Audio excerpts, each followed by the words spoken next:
Judgments in the matters of R versus T, R versus C, and R versus M. Lord Hughes will give the judgment to the court. This appeal raised a point of law in anticipation of a criminal trial. So it's important to appreciate that the facts which are alleged are at the moment simply allegations. They might be proved, but they may not.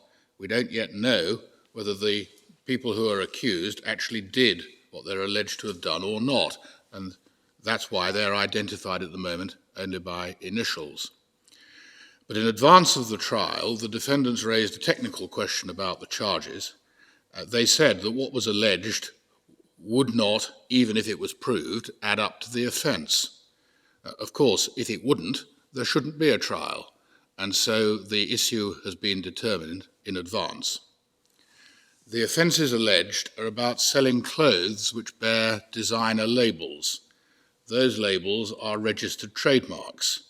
Fairly obviously, you can't use a registered trademark without the consent of the owner of it. That's the whole point of a trademark.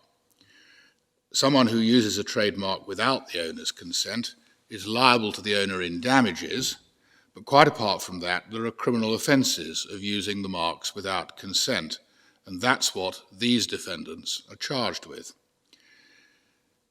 It seems that some of the goods are alleged to be simple counterfeits. There's no difficulty about those. If they are, then the defendants would be guilty of the offences charged, unless they could show that they had reasonable grounds for thinking that they were entitled to use the marks. The question in the case revolves around other goods.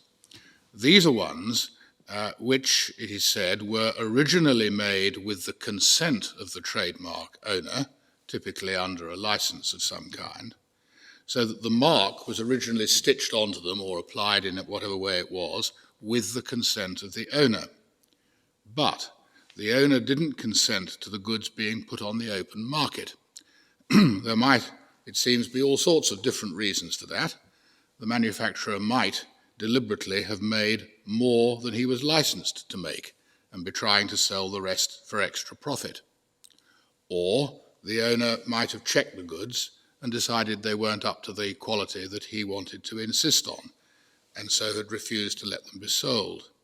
Or there might be less obvious reasons, such as the owner wanting to keep the supply limited to improve the rarity value of his marked goods, or that there had been some kind of dispute between the owner and the manufacturer.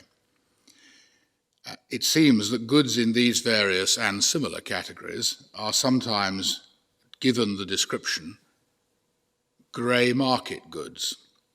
And what the defendants argued in this case was that grey market goods, which weren't counterfeit when originally made, are not within the criminal offence. They agree that the civil protection of trademarks would apply to the grey market goods and that damages might be awarded for selling them, but, they said, not the criminal offence.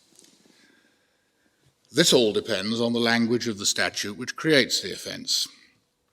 What it says is that the offence can be committed in three different ways. One is to apply the trademark or a sign which looks like it without permission. This one wouldn't be committed in the grey market situation if there was permission at the time the goods were originally made. But the second way of committing the offence is to put the goods up for sale with, quote, such a mark, unquote, applied, and without permission. This court unanimously reaches the same conclusion as the judge at the Court of Trial did, and the Court of Appeal afterwards did. We hold that what this means is a mark which is or is likely to be taken to be the registered trademark. The defendants had argued that it meant a mark which had originally been put on without permission.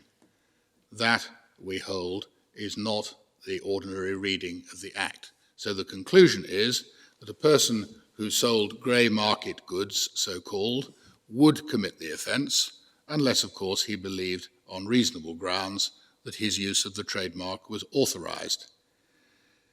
This court therefore confirms the ruling of the courts below, and it follows that the trial will no doubt take place in due course, and that is where it will be decided whether or not the defendants are proved to have done what is alleged.